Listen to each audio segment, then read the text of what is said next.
What is today Oklahoma was at one time two territories.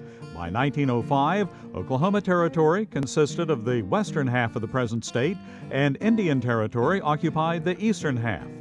For almost 18 years, from 1889 to 1907, these twin territories, as they were called, existed side by side. For a variety of reasons, a group of Indian Territory residents began advocating the creation of two separate states based on the already two separate territories. Advocates of the two separate states began working on the details necessary to create the proposed state of Sequoyah, Indian Territory, basically the eastern half of what is today Oklahoma. 48 counties were created and named, rules and regulations laid out, and in September of 1905, a convention met in Muskogee to create the Constitution for the proposed new state of Sequoyah.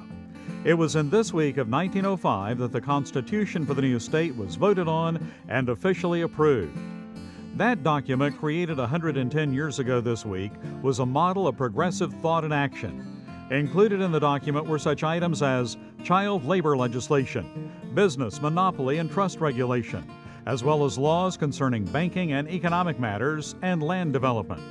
So forward-thinking and progressive was the Constitution of Sequoyah that some states copied entire sections of it verbatim. Despite the quality of the Constitution, opposition to the creation of a separate state of Sequoyah was strong. Theodore Roosevelt was president at the time, and as a Republican, he did not favor the creation of two separate states. Oklahoma and Sequoyah were both bound to be strongly Democratic.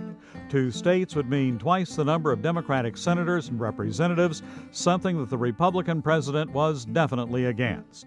Sequoyah never became a state, but the Constitution written and approved in this week of 1905 did become a part of Oklahoma's Constitution, a document that was held up around the world as an example of enlightened and progressive thought.